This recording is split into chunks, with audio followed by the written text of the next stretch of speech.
In this video, we are going to take a look at the computational thinking standards for the 2-3 grade band.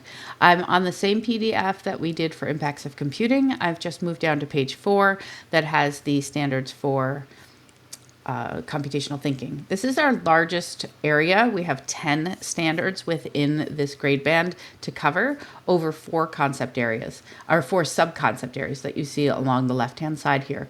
For modeling and simulation, there is one standard. Here it's having the students create something that showcases patterns and thinks about the information around those patterns. So it could be the steps to solve a math problem. It could be how to tie your shoes or brush your teeth. But talking about making the students aware of the patterns of the things that we do and making it into a model of what it is that algorithm or that simulation or that model or computational process is actually doing.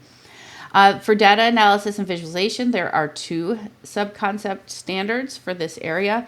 The first is identify and describe data collection tools that we use. So this could be surveys, it could be spreadsheets, it could be tally marks, the things we do in the class to gather data and actually have the students explore that data. For CT3, we're looking at actually presenting the data that we've collected. So this could be charts and graphs. This is a great one to tie into math class or science class. It could be writing an opinion piece and having the students explore favorite ice cream flavors and actually chart it out.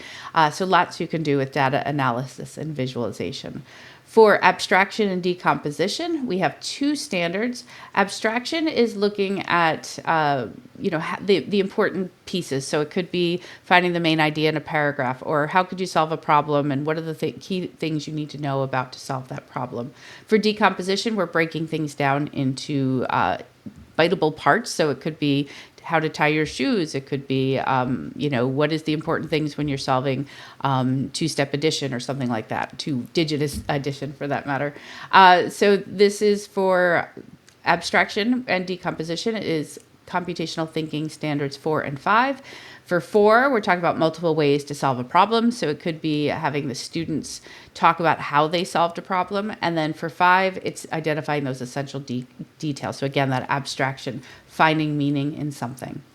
And then finally, we have algorithms and programming. And this is the largest area of the standards. There are 5 standards to know within this concept area. It goes from 6 to 10 as far as their identifier numbers.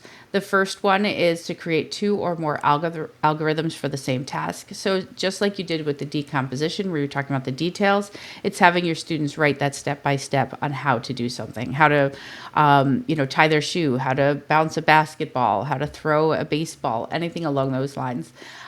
For 6, we're looking at creating algorithms, so the students could actually take the time to write down those steps. For 7, we're talking about labeling the key points and finding things that may change or how the values might change throughout time. For 8, we're talking about identifying those steps to make sure that it works.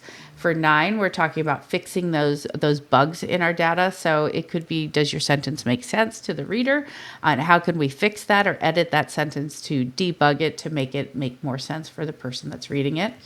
And then finally, for 10, we're talking about identifying those steps to complete a project. So again, this could be using your mind maps, your different outlines for actually writing something, a storyboard or a map, that kind of thing could really work for computational thinking. So think about using these standards in everything that you do every day, because really they're just about problem solving, thinking about the steps to complete a problem, and you're really focusing in on making sure that each step along the way makes sense to both the person putting it together and for whoever is going to be using what it is they create.